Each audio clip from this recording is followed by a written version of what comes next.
It were useless to recall that all individuals are bound to accept these governments and not to attempt their overthrow or a change in their form.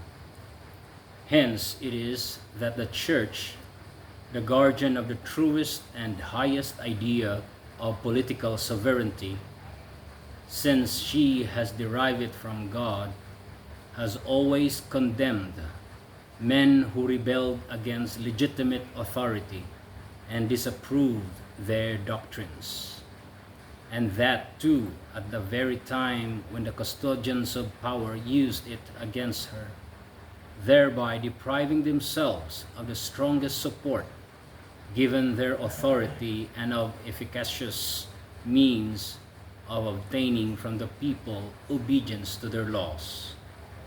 And apropos of this subject, we cannot lay too great stress upon the precepts given to the first Christians by the Prince of the Apostles in the midst of persecutions.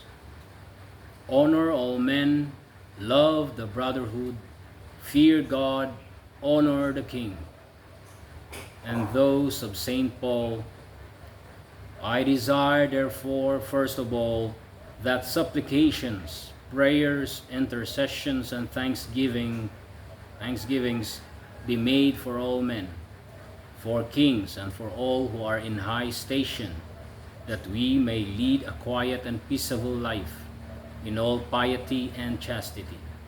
For this is good and acceptable in the sight of God our Savior. However, here it must be carefully observed that whatever be the form of civil power in a nation, it cannot be considered so definitive as to have the right to remain immutable, even though such were the intention of those who, in the beginning, determined it. Only the Church of Jesus Christ has been able to preserve, and surely will preserve unto the consummation of time, her form of government, founded by Him who was, who is, and who will be forever. She has received from Him, since her very origin, all that she requires for the pursuing of her divine mission across the changeable ocean of human affairs. And, far from wishing to transform her essential constitution, she has not the power even to relinquish the conditions of true liberty and sovereign independence with which Providence has endowed her in the general interests of souls.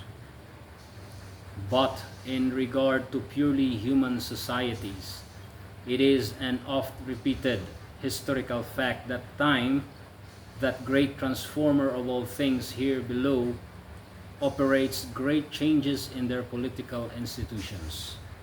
On some occasions, it limits itself to modifying something in the form of the established government, or again, it will go so far as to substitute other forms for the primitive ones, forms totally different even as regards the mode of transmitting sovereign power. And how are these political changes of which we speak produced? They somehow follow in the wake of violent crises, too often of a bloody character, in the midst of which pre-existing governments totally disappear. Then anarchy holds sway, and soon public order is shaken to its very foundations and finally overthrown. From that time onward, a social need obtrudes itself upon the nation. It must provide for itself without delay. Is it not its privilege, or better still, its duty, to defend itself against a state of affairs troubling it so deeply, and to re-establish public peace in the tranquility of order? Now, this social need justifies the creation and the existence of new governments, whatever form they take, since in the hypothesis wherein we reason, these new governments are a requisite to public order, all public order being impossible without a government. Thence it follows that, in similar junctures, all the novelty is limited to the political form of civil power, or to its mode of transmission. It in no wise affects the power considered in itself. This continues to be immutable and worthy of respect. As considered in its nature, it is constituted to provide for the common good, the supreme end which gives human society its origin. To put it otherwise, in all hypotheses, civil power considered as such is from God, always from God, for there is no power but from God. Consequently, when new governments representing these immutable power are constituted, their acceptance is not only permissible but even obligatory, being imposed by the need of the social